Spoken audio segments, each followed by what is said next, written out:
شکر واجب ہو ذات واجب کے لیے جو رب العزت ہے، رب العزت ہے، رب العالمین ہے، جس نے اپنے بندوں اور صلاح و فلاح کے لیے اور یہ انبیاء اور صلاح مبعوث فرمایا اور مبعوث فرمایا جو ارشاد فرمایا فَإِمَّا يَأْتِيَنَّكُم مِّنِّي هُدًى فَمَن تَبِعَ هُدَايَ فَلَا خَوْفٌ عَلَيْهِمْ وَلَا هُمْ يَحْزَنُونَ۔ ارشاد ربانی ہوا آدم و حوا سے کہ ہم تمہیں زمین پر بھیج رہے ہیں، لیکن ایک بات یاد رکھنا کہ اپنی ہدایتوں کو وحی کو بھیجتے رہے۔ اگر تم نے ہماری ہدایتوں ہماری وحی پہ عمل کیا تو پھر تمہیں کوئی حزن و ملال نہ ہوگا کہ تم جنت سے نکالے گئے اور زمین پر رہے، اور نہ اس بات کا خوف ہوگا کہ زمین سے لوٹ کر جاؤ گے تو اپنے مسکن اصلی جنت میں پہنچو گے کہ نہیں۔ درود و سلام ذات اقدس و اطہر پر جو نبی کریم رؤوف رحیم سید الانبیاء سید البشر سید الکونین جمیل الشیم ہے، شفیع الامم ہے، صاحب الجود والکرم صلی اللہ علیہ وسلم۔ درود اس پر کہ جس کا تذکرہ عین عبادت ہے، درود اس پر کہ جس کی زندگی رحمت کی رحمت ہے۔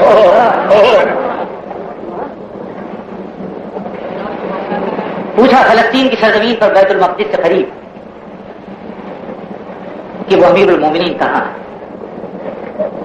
یہ آواز تھی سفرینوس کی، بیت المقدس کے سب سے بڑے پادری حضرت ابو عبیدہ ابن جراح امین الامت کھڑے، حضرت خالد ابن ولید کھڑے، حضرت عمر ابن عاص کھڑے، حضرت یزید ابن ابو سفیان کھڑے، حضرت معاویہ ابن ابو سفیان کھڑے ہیں، اور سفرینوس ان میں سے ایک ایک سے پوچھتا ہے کہ آپ کے امیر المومنین کہاں ہیں؟ ابھی آئے ہیں؟ یہ امیر المومنین جن کا انتظار ہے جابیہ کے سفر پہ نکلے، ایک اونٹنی ان کی سواری میں، پانی کا ایک مشکیزہ ساتھ ہے، ستو کی ایک تھیلی ساتھ ہے، اور ایک ملازم غلام ہمراہی ہے۔ یہ عمر خطاب کے بیٹے تھے، ابو حفص تھے۔ حضور صلی اللہ علیہ وسلم جس زمانے میں دار ارقم میں تھے، ایک دن دار ارقم سے نکلتے ہیں، صفا کی پہاڑی پہ پہنچتے ہیں۔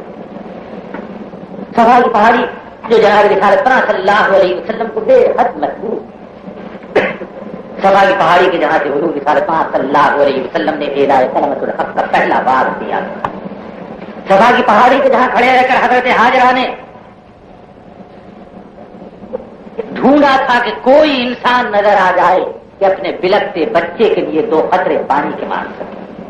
صفا و مروہ جن کے لیے قرآن میں اللہ تعالیٰ نے ارشاد فرمایا کہ یہ ہماری نشانیاں ہیں۔ صفا کی پہاڑی پہ جناب رسالت پناہ صلی اللہ علیہ وسلم پہنچے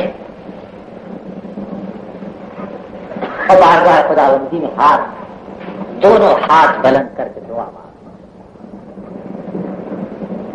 بصیرت نبوی سے کیا چیز چھپی ہوئی تھی؟ بے شک کوئی چیز چھپی ہوئی نہیں۔ حضور رسالت پناہ صلی اللہ علیہ وسلم صفا کی پہاڑی پہ کھڑے ہوئے ہیں، سامنے کعبۃ اللہ، حرم کعبہ، اللہ تعالیٰ کا گھر۔ تاریخ کے اوراق الٹتے ہیں تو معلوم ہوتا ہے کہ اسی کعبۃ اللہ کی دیواروں کو بلند کرتے جاتے تھے اور ایک جلیل القدر نبی بارگاہ خداوندی میں دعا کرتے جاتے۔ یہ جلیل القدر نبی ابو الانبیاء حضرت ابراہیم ہے، ساتھ ان کے بیٹے اسماعیل نبی ہیں۔ یہ دونوں پیغمبر کعبۃ اللہ کی دیواریں اونچی کرتے جا رہے ہیں اور بارگاہ خداوندی میں دعا مانگتے ہیں کہ ربنا وابعث فیہم رسولا منہم یتلو علیہم آیاتک ویعلمہم الکتاب والحکمۃ ویزکیہم انک انت العزیز الحکیم۔ کہ عزیز و حکیم، ہماری ذریت سے ایک ایسے حاجی برحق کو پیدا کر، ایک ایسے پیغمبر کو پیدا کر جو تیری وحی کے الفاظ بندوں تک پہنچائے، وہی جو معیار عقل ہے، وہی جو معیار ہوش ہے، وہی جو معیار وجدان ہے، وہی نہیں تو عقل کا کوئی اعتبار نہیں۔ عقل عیار ہے، 100 ایک بنا لے۔ دعا فرمائی حضرت ابراہیم نے کہ مولا اس صاحب وحی کو بھیج جو تیرے وحی کے الفاظ تیرے بندوں کو سنائے، وہ کتاب و حکمت کا درس اور وہ تیرے بندوں کا تزکیہ قلب و نفس ہے، وہ دعا جناب رسالت پاک صلی اللہ علیہ وسلم کی پیدائش کے لیے تھی، اور دعائے قلیل کا وہ کہہ کر سید العرب والعجم صلی اللہ علیہ وسلم کوہ صفا پہ کھڑا خشوع و خضوع قلب کے ساتھ بارگاہ خداوندی میں دعا مانگتا ہے کہ مولا اسلام کو عظمت و شوکت کی ضرورت ہے، اور اسلام کی عظمت و شوکت کے لیے یا عمر ابن ہشام سے کام لے یا عمر ابن خطاب سے، لیکن دنیا کو پیدا کرنے والے خالق کل اس کو مسلمان بنا کہ جس کے بارے میں تو سمجھتا ہے کہ اس کے اسلام لانے سے اسلام کو عظمت و شوکت ملتا ہے۔ اور دنیا نے یہ منظر دیکھا کہ حضور رسالت پاک صلی اللہ علیہ وسلم کی اس دعا کے 3 دن کے اندر سورہ حاقہ کی آیتیں سن کر، سورہ طٰہٰ کی آیتیں سن کر ابو حفص جناب رسالت پاک صلی اللہ علیہ وسلم کی خدمت اقدس میں دار ارقم میں حاضر ہو رہے ہیں اور ایمان لا رہے ہیں۔ مورخین نے لکھا حجۃ الوداع کا موقع تھا، حضور رسالت پاک صلی اللہ علیہ وسلم کے ساتھ 1,15,000 صحابہ کرام۔ مورخین نے لکھا کہ حجۃ الوداع کا موقع تھا اور جناب رسالت پاک صلی اللہ علیہ وسلم کے ساتھ 1,45,000 صحابہ کرام تھے۔ یقین کے ساتھ کچھ نہیں کہا جا سکتا کہ اس وقت مسلمانوں کی آبادی کیا تھی، لیکن صرف وہ لوگ جو مناسک حج ادا کرنے کے لیے آئے تھے ان کی تعداد 1,14,000 اور 1,45,000 بتائی جاتی ہے۔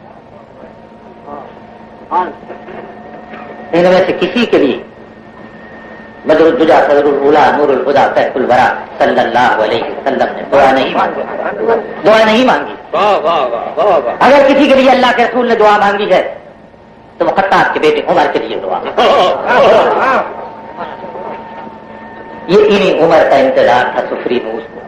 کیا بات کہی، 3 مرتبہ حضرت عمر فاروق فلسطین کی سرزمین پہ گئے۔ یہ جگہ جہاں یہ لوگ کھڑے تھے جاگیا کہلاتی تھی۔ حضرت ابوبکر صدیق نے مسلمانوں کے 12 فوجی دستے اسلامی سرحدات کی حفاظت کے لیے روانہ کیے، جنہیں حضرت عمر فاروق نے اپنے دور خلافت میں تقویت پہنچائی۔ اور اب وہ دن دیکھنے میں آیا تھا کہ فلسطین پہ لا الہ الا اللہ کا پرچم لہرا رہا تھا۔ بیت المقدس کے سب سے بڑے پادری نے مسلمانوں کے سپاہ سالار کے سامنے ایک شرط پیش کی کہ بیت المقدس کی چابی میں اسی وقت حوالے کروں گا اور صلح نامے پہ اسی وقت دستخط کروں گا جب آپ کے خلیفہ امیر المومنین سیدنا حضرت عمر ابن خطاب یہاں تشریف لائیں۔ اور تو پوچھئے تو خود حضرت عمر ابن خطاب نبیوں کی سرزمین پہ جانے کے لیے تڑپ رہے تھے، وہ سرزمین جس کے بارے میں قرآن فرماتا ہے سبحان الذی اسری بعبدہ لیلا من المسجد الحرام الی المسجد الاقصی۔ یہی تو سرور کشور رسالت صلی اللہ علیہ وسلم نے انبیاء کرام کی امامت فرمائی، یہی عیسیٰ پیدا ہوئے، یہی موسیٰ پیدا ہوئے۔ ایک چٹان غیر آباد کی چٹان ہے جس کے اوپر حضرت اسحاق عبادت کیا کرتے ہیں۔ حضرت ابو ذر غفاری نے جناب رسالت پاک صلی اللہ علیہ وسلم سے پوچھا یا رسول اللہ دنیا کی سب سے پرانی مسجد کون سی ہے؟ ارشاد فرمایا کہ مسجد حرام کعبۃ اللہ کی مسجد۔ پوچھا کہ یا رسول اللہ اس کے بعد کون سی مسجد؟ ارشاد فرمایا کہ مسجد اقصی۔ پوچھا کہ یا رسول اللہ ان دونوں مسجدوں کی تعمیر میں کیا تکلیف؟ ارشاد فرمایا جناب رسالت پاک صلی اللہ علیہ وسلم نے 30 یا 40 برس کا فرق۔ حضور نے جب یہ ارشاد فرمایا تو حضرت ابراہیم کی تعمیر کعبہ کے بعد مسجد اقصی کے بننے میں جو فصل ہے اس کا ارشاد فرمایا۔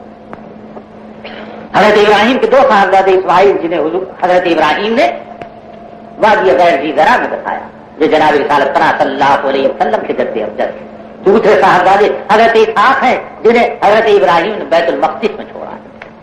جب یہاں ابو الانبیاء اس وادی غیر ذی زرع میں مسجد حرام کو تعمیر کر لیتے ہیں تو حضرت اسحاق جو خود بھی نبی تھے ایک چٹان کو صاف کرتے ہیں اور اس پر پتھر رکھتے ہیں، بالکل اسی طریقے سے جیسے حضرت آدم نے کعبۃ اللہ کی تعمیر سے پہلے اس کی حصار بندی کی اور وہاں عبادت کرتے ہیں۔ وہی جگہ ہے جہاں مسجد اقصی، وہی جگہ ہے جہاں جناب رسالت پاک صلی اللہ علیہ وسلم نے تمام انبیاء کو نماز پڑھی۔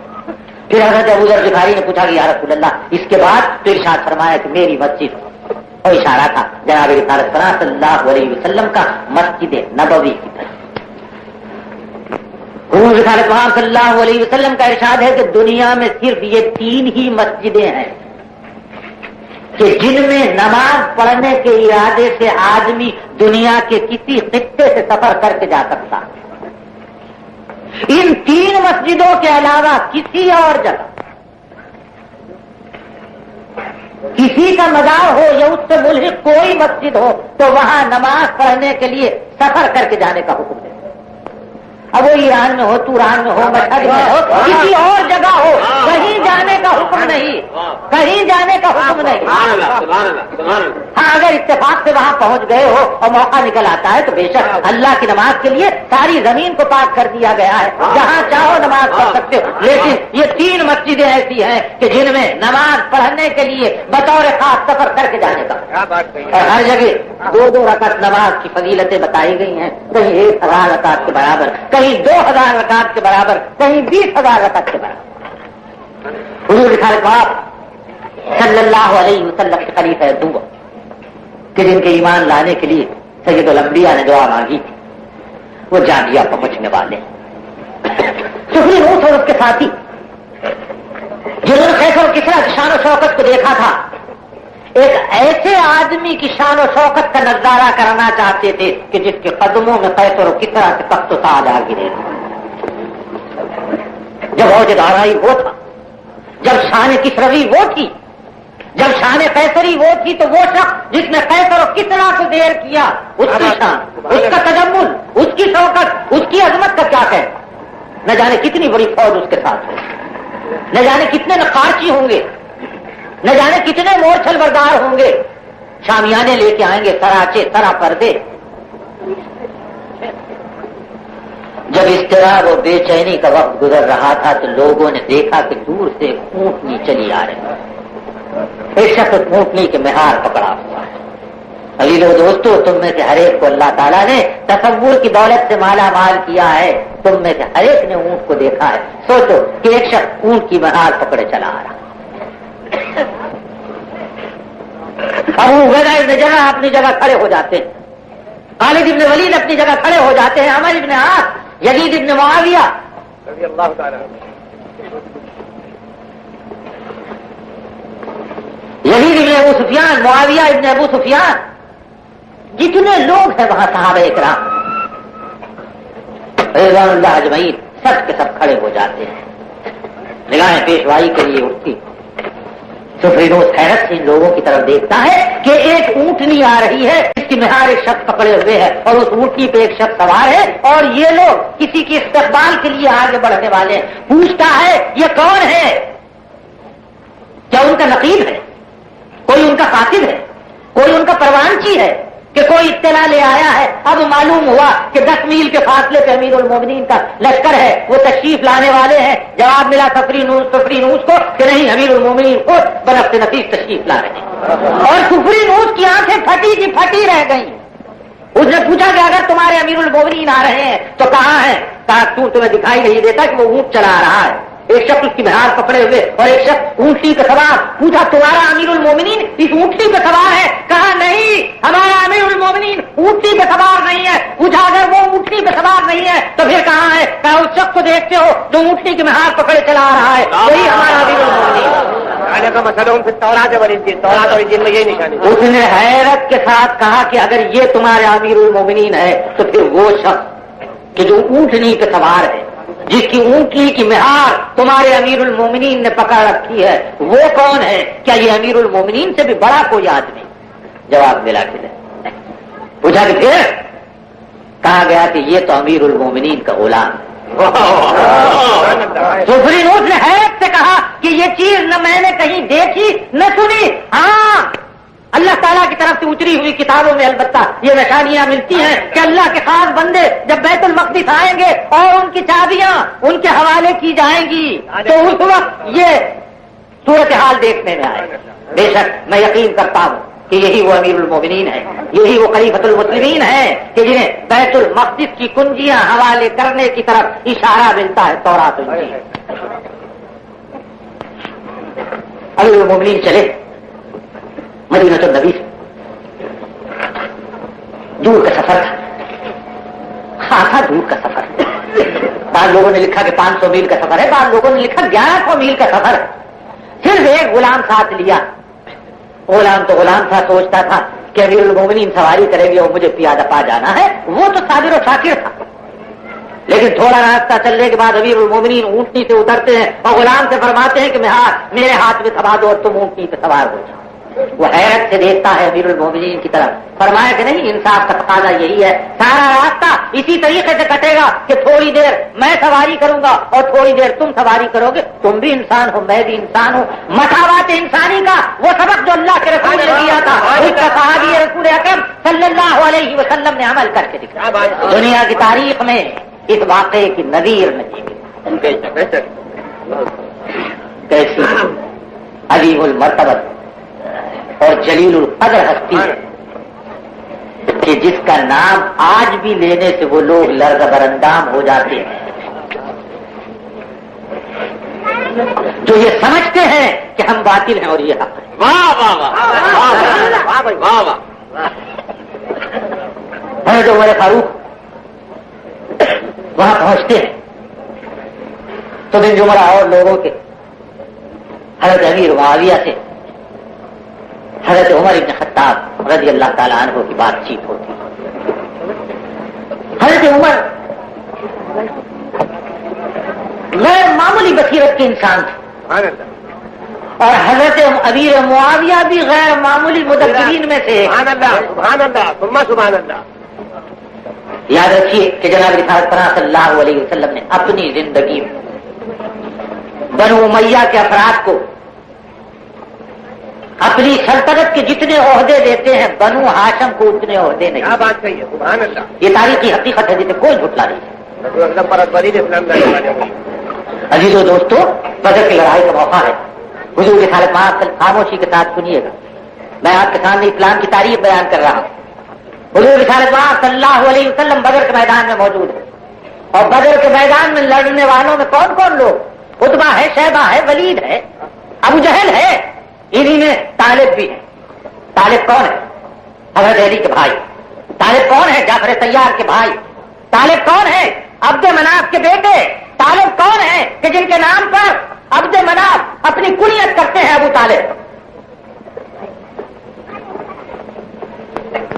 بنو امیہ میں حضرت ابو سفیان بھی. سبحان اللہ سبحان اللہ.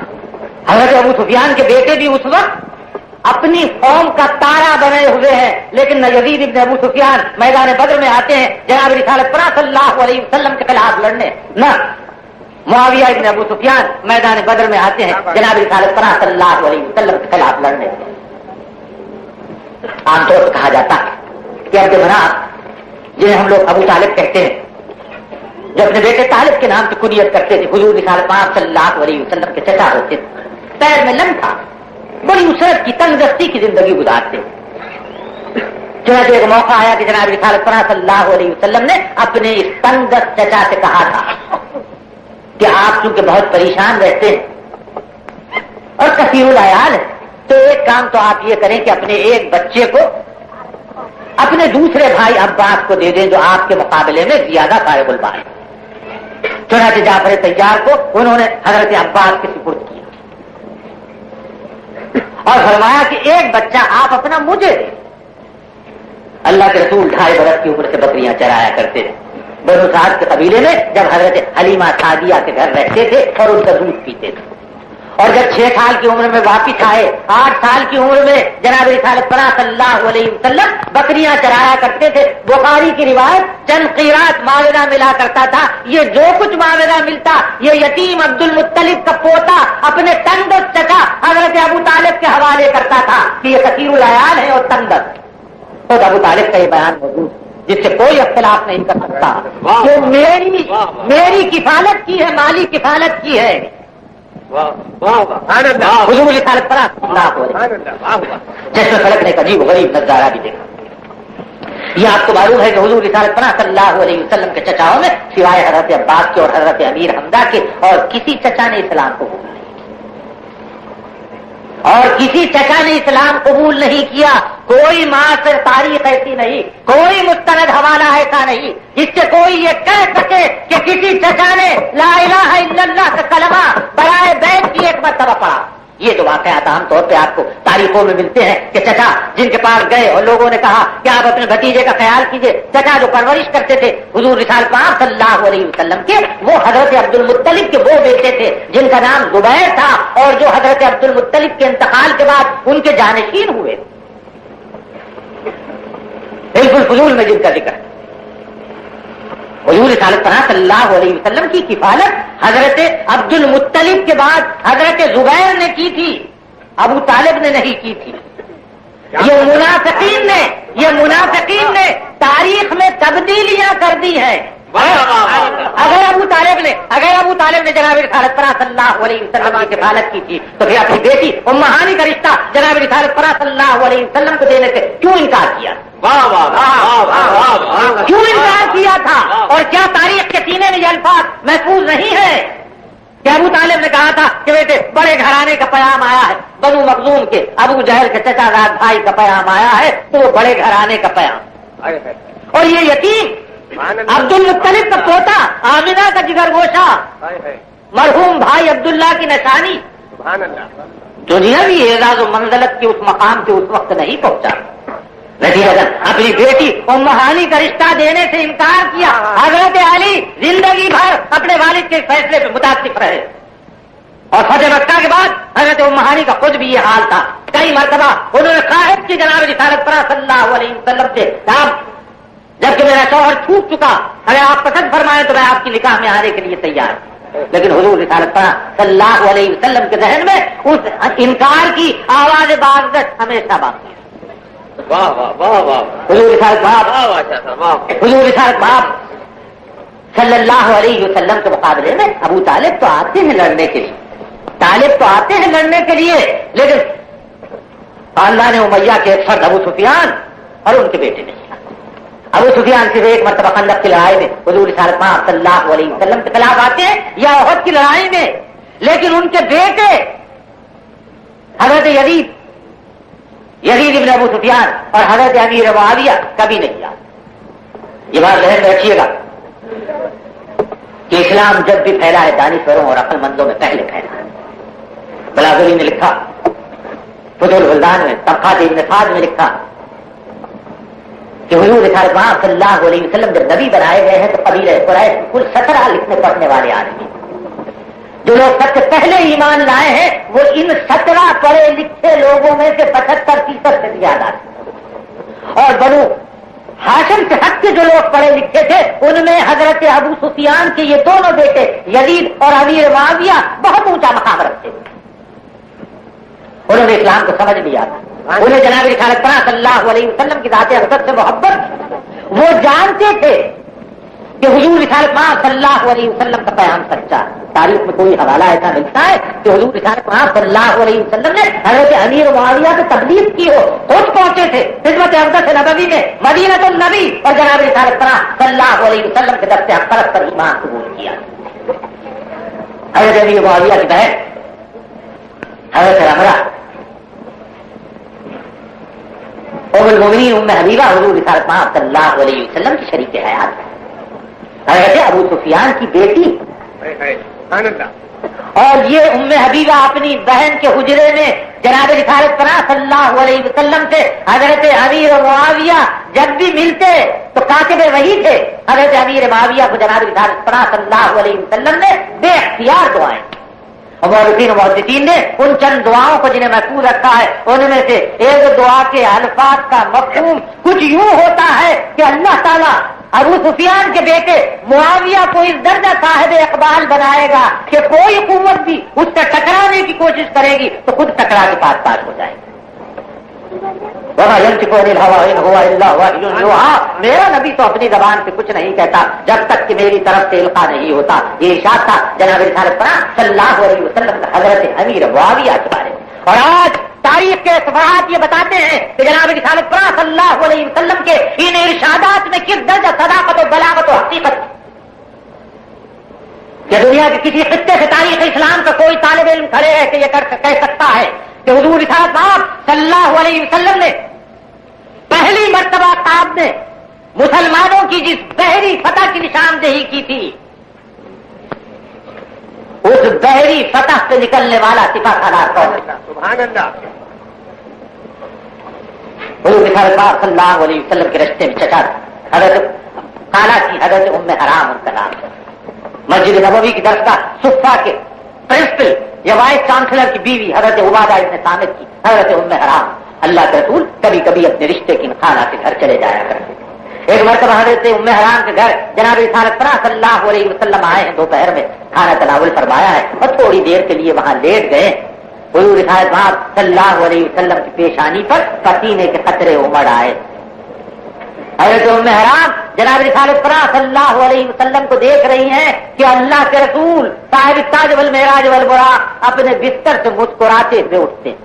حضرت ام حرام کہتی ہیں کہ اللہ کے رسول آپ کو اللہ تعالیٰ ہمیشہ خوش و خرم رکھے. کیا بات ہے کہ آپ ہنستے مسکراتے ہوئے نیند سے بیدار ہوئے ہیں؟ ارشاد فرمایا مجھے اللہ تعالیٰ نے آپ میں مسلمانوں کے فوجی دستے کو دکھلایا ہے جو سمندر کی موجوں پہ اس طرح سے رواں جا رہے تھے جیسے کوئی شہسوار گھوڑے پر بیٹھ کر اپنی منزل کی طرف رواں دوا ہوتا. اور یہ جنتی بندے ہیں جو مسلمانوں کی پہلی بحری سطح کا نشان سب کریں. حضرت ام حرام بے اختیار اللہ کے رسول سے پوچھتی ہیں کہ یا رسول اللہ ایسے جنتیوں کے اس گروہ میں کیا میں بھی شامل ہوں گی؟ تو اللہ کے رسول ارشاد فرماتے ہیں کہ اے ام حرام تم بھی شامل ہوں گی اور نہ صرف یہ کہ تم شامل ہوں گی بلکہ تم ان میں سب سے پہلی ہوں گی جو جنت میں جائیں گے. حضرت عثمان غنی رضی اللہ تعالیٰ عنہ مظلوم شہید اور تاریخ اسلام میں اگر واقعتاً کسی کی شہادت کا تذکرہ کیا جانا چاہیے تو حضرت عثمان غنی کی شہادت. ان کی زندگی کے ایک ایک واقعے اور ان کی شہادت کے ایک ایک واقعے کو لوگوں نے اپنے وہاں سے نکالا اور اپنی کتاب میں شامل کر لیا اور اس کا جز بنا لیا. پانی بند تو حضرت عثمان سے ہوا تھا اور اس کنویں کا پانی بند ہوا تھا کہ جو کنواں حضرت عثمان نے خود اپنے پیسوں سے خرید کے مسلمانوں کے لیے وقف کیا. یہ کہاں کی تاریخ ہے؟ کس حوالے سے کوئی بیان کرتا ہے کہ فرات کے کنارے حضرت حسین یا ان کے لشکریوں کے لیے پانی بند ہو گیا؟ حضرت حسین اور ان کے ساتھیوں سے تو کسی کی لڑائی ہی نہیں ہوئی.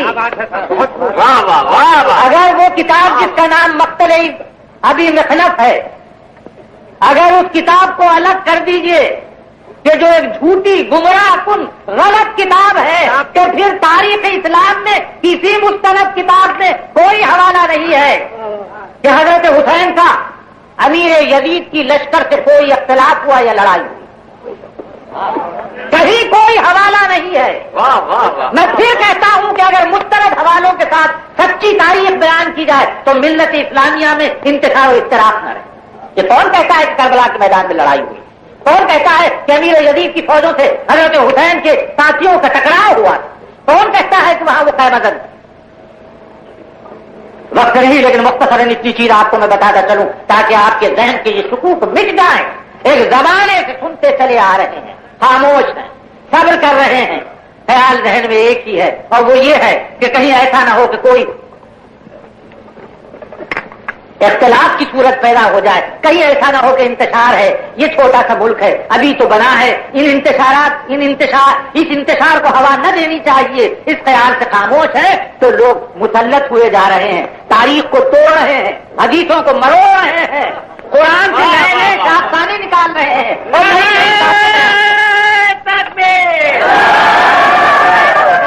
قرآن سے نئے نئے داستانیں نکال رہے ہیں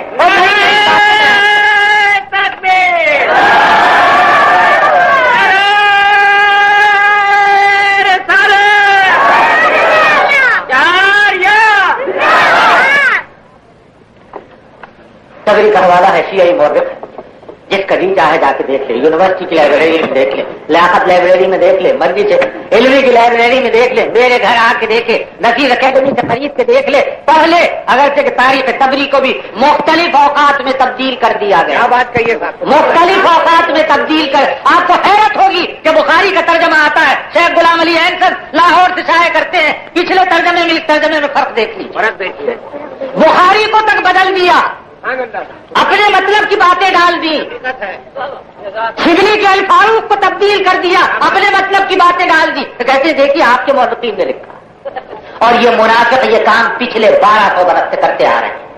بلکہ اس سے زیادہ عرصے سے کرتے چلے آ رہے ہیں.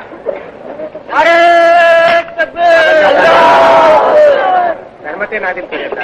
بخاری کی روایت ہے کہ کربلا کے مقام پہ پہنچ کر حضرت حسین نے واضح الفاظ میں 3 باتیں بیان.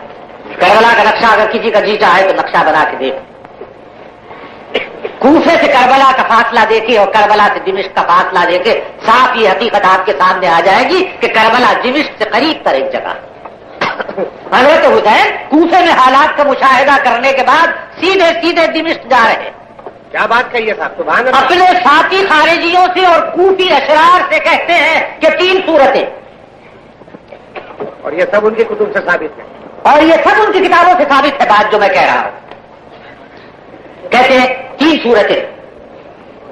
وہ خارجی, وہ کوفی کے اشرار جو انہیں لے آئے تھے, کوفے والے, جن کے بارے میں حضرت علی خود کہتے ہیں, نہج البلاغہ بنی ہوئی کتاب ہے لیکن اس میں بھی متعدد مقامات پہ آپ کو یہ حوالے ملیں گے کہ ان کوفی اشرار سے حضرت علی پناہ مانگتے.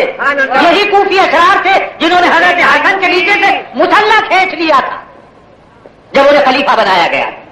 یہی تھے جنہوں نے جبر کیا حضرت حسین پر اور انہیں مدینے سے اور مکے سے کوفہ لے آئے. حضرت جعفر طیار کے بیٹے عبداللہ, حضرت زینب جو حضرت حسین کی بہن ہے, ان کے شوہر روکتے ہیں کہ آپ نہ جائیے. حضرت عبداللہ ابن عمر روکتے ہیں کہ نہ جائیے. حضرت عبداللہ ابن عباس روکتے ہیں کہ آپ نہ جائیے. لیکن پھر بھی یہ اشرار پکڑ کے کھینچے لیے جاتے ہیں. وہی اشرار جنہوں نے مدینۃ النبی کو, جسے اللہ کے رسول نے اسلامی مملکت کا پائے تخت بنایا تھا, مجبور کیا حضرت علی کو کہ اس پائے تخت کو چھوڑیے اور کوفے کو پائے تخت بنائے. وہی اشرار, وہی فسادی حضرت حسین کو پکڑ کے لے جاتے ہیں. بلاخر ان کے چند لوگ جو حضرت حسین پہ حاوی تھے, یہ منافقین, یہ سبائی, یہ وہ لوگ ہیں جو ایران کی فتح کی وجہ سے اپنے دل میں شعلے بھڑکتے ہوئے سے پاتے تھے. یہ وہ عفریت ہیں کہ جن کے سینے ہمیشہ بھڑکتے رہے. ان اسلام کی بھلائی ایک نظر نہ بھاتی. جب انہوں نے دیکھا کہ حضرت عمر فاروق نے روب و تنتنے کے ساتھ تمام فسادیوں کو کچل دیا تھا, جب انہوں نے دیکھا کہ حضرت عثمان کے زمانے میں غیر معمولی فتوحات ہو رہی ہیں اور وہ یزدجر جو شہنشاہ ایران باقی بچا تھا پناہ لیتا ہوا سرحدات پر ایران کی مملکت کو, اسے بھی حضرت عثمان نے ختم کر دیا, تب ان کے دل کی آگ اور بھڑکی. انہوں نے 14 اپنے خفیہ اڈے قائم کیے اور ابو مسلم خراسانی, عبداللہ ابن سبا نے یہ فتنہ چلا کہ اسلام میں کسی طریقے سے منافرت پیدا ہو, آپس میں مناقشات پیدا ہو جائیں. کوئی نہ کوئی عنوان ان کو ایسا چاہیے تھا کہ جس کی بنا پہ وہ چاہتے تھے کہ مسلمانوں کو آپس میں لڑا دیں اور الگ کر دیں. حضرت حسین کے ساتھ وہ شرپسند فسادی کوفی, یاد رکھیے کہ میں جو باتیں آپ سے بیان کر رہا ہوں وہ تاریخ کی حقیقتیں. کتابت کے انداز میں بھی جانتا ہوں, آپ اپنی جگہ خاموش بیٹھے ہیں. اگر میں کتابت کے انداز, کتابت کے جوہر کو آزمانا چاہوں تو آپ سر کے کفن باندھ کے ابھی نکل جائے گا. چھولا نوائی میں بھی جانتا ہوں, مشتری کرنا میں بھی جانتا ہوں, لیکن میں تو آپ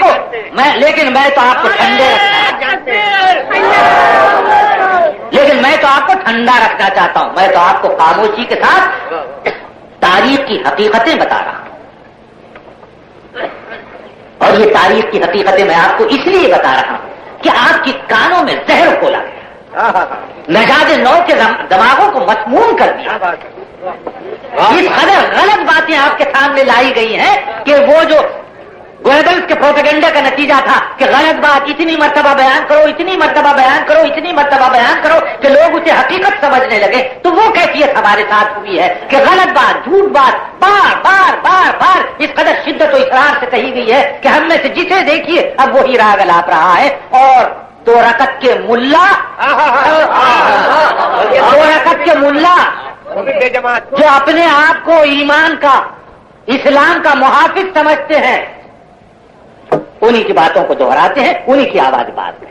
اس لیے کہ وہاں ٹوٹ پھوٹی باتیں, اس لیے کہ اسے مشتعل کرنے کے انداز ہے, اس لیے کہ وہاں عجیب و غریب قسم کی اور چیزیں لے آئے. معیر الرقول داستانیں, معلوم ہوا تلوار کیا نکلی کہ 200 گز تک آدمی کٹتے ہی کٹتے چلے. اسلام داستان کا نام نہیں اور تاریخ داستان نہیں ہے. وہ واقعات پیش کرتے ہیں انیس و دبیر کے حوالے سے شاعر تو مبالغہ کرنے والے, جھوٹ بولنے والے, وادی فکر میں ادھر ادھر دیوانہ وار دوڑنے والے, سوائے ان شاعروں کے جنہیں اللہ تعالیٰ نے